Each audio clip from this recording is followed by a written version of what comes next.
The article Russian Foreign Minister Sergey Lavrov is visiting India, Iran, and Pakistan to discuss Afghan issue is written by Agha Eqraar Haaroon, who is a senior journalist covering Central Asia, South Asia and Eastern Europe since year 1988. He is also the chief editor of DND news agency. Agha Eqraar Haaroon believes that giving a tough time to the United States in the Middle East, Russia placed itself as an important stakeholder in politics in the last 10 years, but with a heavy cost of spending resources in Middle Eastern wars, particularly Syria and Iraq. Listen his article now. After completing an important visit to the Middle East, Russian Foreign Minister Sergey Lavrov is starting his Asian tour on April 5. South Asia is the biggest consumer market on earth with a stable middle class. Will forthcoming visits of Russian Foreign Minister Lavrov tap economic interests, or would it be only a strategic-centric tour? It is pertinent to mention that Russian Foreign Minister Sergey Lavrov visited the Gulf countries during March 9 and 11 and held important meetings with Saudi, Qatar, and UAE leadership. U.S. think tanks believe that Russia is working to establish a joint security system in the Persian Gulf with the support of GCC countries, and is trying to mend relations among UAE, Saudi Arabia, and Iran, because a joint security system in the Persian Gulf needs the support of these three important players of the region. Meanwhile, China, by signing China-Iran Strategic Partnership Agreement, has already placed its economic and security presence in the Persian Gulf.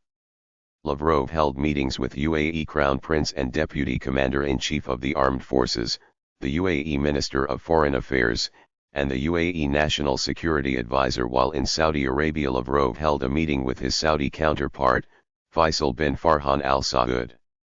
A report U.S. and Russia interests in Middle East indicates that the geopolitical foundation of the Middle East is undergoing a fundamental shift in paradigm, with both the US and Russia adapting their national interests to fit the current reality that US national interests in the Middle East are diminishing due to a combination of affordable and abundant domestic energy sources as well as the end of the Cold War. Russia, according to regional experts, is pitching its narrative to GCC countries that the US is no more interested in Middle Eastern politics, and US President Biden has expressed this policy, directly and indirectly. Therefore, GCC countries should resolve their differences and should establish a regional framework along with Moscow. According to an Iranian foreign affairs expert, Sabir Askaroglu, Lavrov offered Saudi Arabia and UAE a role to normalize their relations with Iran because, according to Lavrov, Tehran cannot be ignored in the regional scene. Therefore, working relations of GCC countries should be established with Iran. According to Russian media, Lavrov played a role in the normalization of relations with Saudi Arabia and Qatar. He held his meeting with Turkish Foreign Minister Mevlut Cavusoglu in Doha before Turkey-Russia-Qatar trilateral meeting on Afghanistan and Syria. According to available information, Lavrov explained to Qatar that Russia is not a rival to Qatar or any other country regarding the Afghanistan peace process, and its attempt at Afghanistan peace is linked with every regional as well as international attempt to bring peace back to Kabul. On April 5 to 6, Russian Foreign Minister Sergey Lavrov will pay a working visit to New Delhi, during which he will hold talks with his counterpart. And on April 6 to 7, he will visit Pakistan. In addition, he will visit Egypt on April 12, and Iran on April 13. On April 5 to 6, Russian Foreign Minister Sergey Lavrov will pay a working visit to New Delhi, during which he will hold talks with his Indian counterpart S. Jaishankar. The agenda of talks in India includes the current state of bilateral relations, the preparation of the upcoming annual Indo-Russia summit, cooperation in the fight against the COVID-19 pandemic, assess approaches to the interaction between Russia and India in the international arena, including at such multilateral platforms as the UN, BRICS, where New Delhi chairs this year, and the SCO. On April 6 to 7, Russian Foreign Minister Sergey Lavrov will pay a visit to Islamabad, within the framework of which he will hold talks with Foreign Minister of Shah Mahmood Qureshi and possibly with Chief of Pakistan Army Gen Bajwa.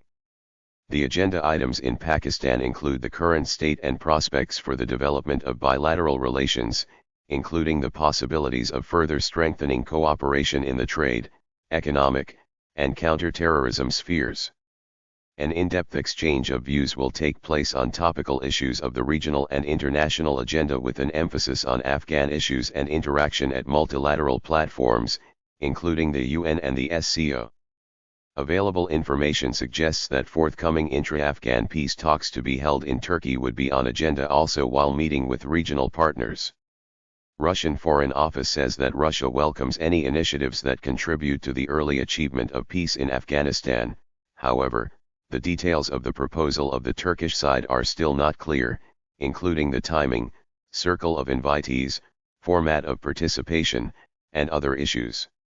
The Russian side will be ready to decide on its representation at the event after receiving the relevant information. A visit to the Republic of Kazakhstan is scheduled for April 7 to 8, where Lavrov will meet with the Deputy Prime Minister of the Republic, Foreign Minister Mukhtar Toberdi. A wide range of issues of bilateral cooperation, interaction within the framework of international organizations EAEU, CIS, CSTO, prospects for Eurasian integration and cooperation in the Caspian Sea region will be discussed. On April 12, the Russian Foreign Minister will visit Egypt and on April 13, Iran. The agenda items include a discussion of bilateral relations and prospects for cooperation in the trade, economic, cultural, and humanitarian spheres. Since the beginning of the 21st century, Russian Federation is trying to gain the footings it lost in the last 2 decades of the 20th century, and at the same time, China slowly but surely extended its sphere as far as Africa through economic diplomacy.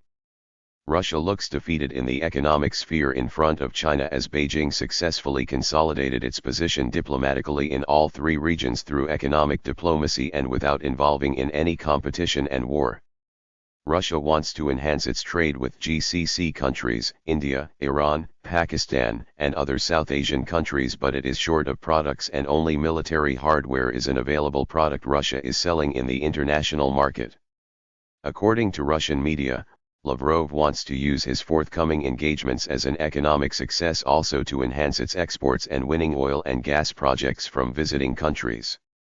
Russia's presidential envoy to Afghanistan Ambassador Zamir Kabulov visited Islamabad in February with one-point agenda to discuss the future of Afghanistan. Russia through the Moscow format is playing an important role to find solutions to the Afghan crises. Moscow format is an important platform where representatives from 11 countries from across the world were in attendance, including members of the Taliban political office and various Afghan groups and factions. It was the first time that the Taliban were invited to an international forum for discussion on peace in Afghanistan. Furthermore, Russia was also an active part of the 4-party talks that were initiated to resume US-Taliban negotiations and ensure that the settlement protects the human, political, and economic rights of Afghans as a priority. These talks included Russia, China, and Pakistan. In these talks, the US was represented by a US representative for Afghan reconciliation, Zalmay Khalilzad. It is expected that the Afghanistan issue will be at the top of the agenda of Lavrov talks in Iran, Pakistan, and India as Moscow considers all 3 countries as important for finding Afghan peace solution.